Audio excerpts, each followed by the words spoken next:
Kadapa municipal corporation సమావేశంలో రసభాస నెలకొంది. MLA mayor వర్గాల మధ్య వాగ్వాదం చోటు చేసుకుంది. ఈ సమావేశంలో తనకు సీటును కేటాయించకపోవడంపై ఎమ్మెల్యే నిరసనకు దిగారు. ఆమెకు మద్దతుగా టీడీపీ సభ్యులు, మేయర్కు మద్దతుగా వైసీపీ సభ్యులు నినాదాలు చేస్తూ ఆందోళనకు దిగారు.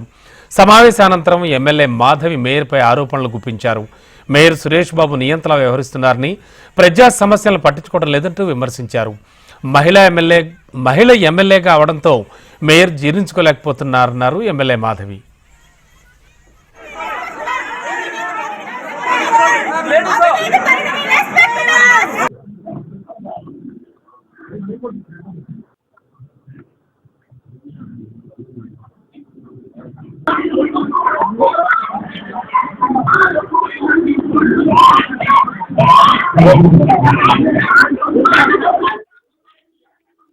ఈరోజు కడప మున్సిపల్ కార్పొరేషన్లో చరిత్రలో మిగిలిపోతుంది. ఇదొక దుర్దినం.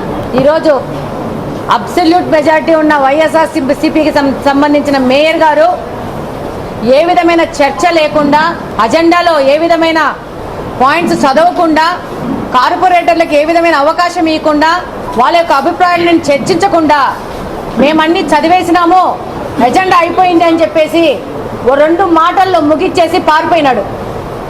ఈ భాగ్యానికి ఇంత డబ్బు ఖర్చు పెట్టి, ఈ మీటింగ్ పెట్టి, ఇంతమంది భాగస్వామ్యంతో ఇంతమందిని ఇబ్బంది పెట్టి చేయడం కంటే ఆయన ఇంట్లో లుంగి కట్టుకొని ఆయన బెడ్రూమ్లో అయిపోయింది, ఎజెండా పాస్ అయిపోయిందని చెప్పుకుంటే బ్రహ్మాండంగా ఉంటుంది. కనీసం ప్రజాధనమన్నా మనము దుర్వినియోగం కాకుండా కాపాడుకున్నట్టు అవుద్ది.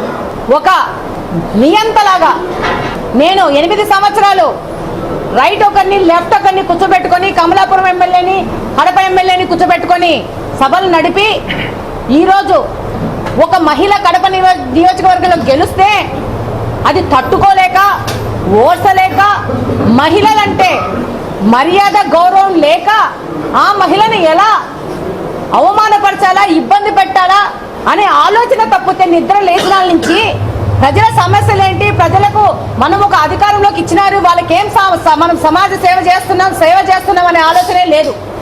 అవినీతి చేయడము, ఆయన కుటుంబ సభ్యులకి కార్పొరేషన్ సంబంధించిన వర్కులు కానీ, ఆదాయ వనరులు కానీ కల్పించి ఈరోజు ఒక అవినీతి సామ్రాజ్యాన్ని ఏలుతున్నాడు గత 8 సంవత్సరాల నుంచి.